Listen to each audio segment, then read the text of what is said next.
Most houses take wild beasts for their sigils, calling themselves bears, lions, or stags, as if a cloth banner could make them so. That isn't the way of House Tarly. Our sigil is the huntsman pulling his bow, and it isn't some idle fancy.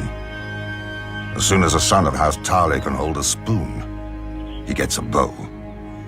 As soon as the boy can sit a horse, his father takes him on a hunt. They return with a stag, a buck, a boar, a brace of pheasant, even if it takes days. Even if it takes a week. Even if it takes the boy's whole life. Horn Hill is ours.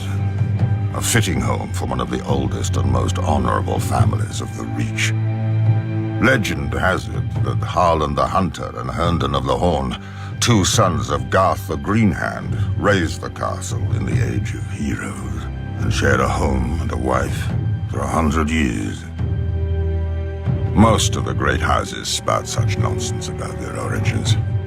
At least my family doesn't claim some long-lost ancient crown like the rest of them. House Tarly breeds soldiers, not kings. When House Gardner ruled the Reach, we served them well and loyally. When House Gardner died, and Aegon gave the Reach to their stewards, the Tyrells, we served them well and loyally. We know our place, even if the Tyrell women don't. When Aegon's son faced rebellion from the Vulture King of Dawn, my ancestor, Savage Sam Tarly, led the royal forces on a vulture hunt. Heartsbane, our ancestral Valyrian sword and the pride of our house, soon ran red from point to hilt with rebel blood. When Robert Baratheon rebelled against Aerys, I led the Tyrell van and handed him his only defeat in the war at Ashford.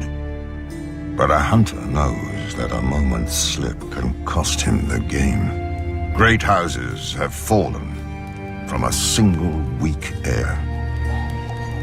Samwell looked like a son when he was born, but he grew up plump and soft as a daughter.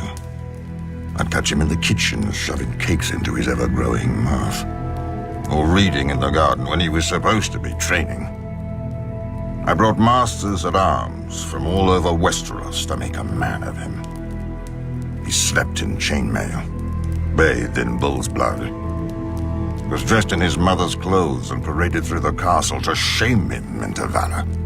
He only grew fatter and more craven.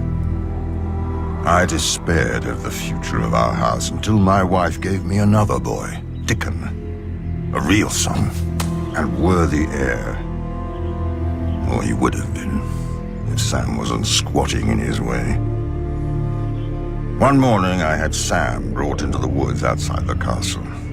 I told him he'd given me no cause to disown him, but Heartsbane should go to a man strong enough to wield her. And Sam wasn't worthy to touch her hilt. Either he would take the black and renounce all claim to his brother's sword and title, or I would hunt him down like the pig he was. Of course, faced with danger and exertion, he chose the coward's path and waddled north to the wall. Some may call me cruel for what I did, but I don't care.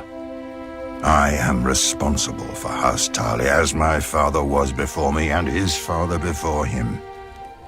If the hunter returns with empty hands, his family starves. If the warrior carries an empty scabbard, his home burns. House Tarly has stood for thousands of years.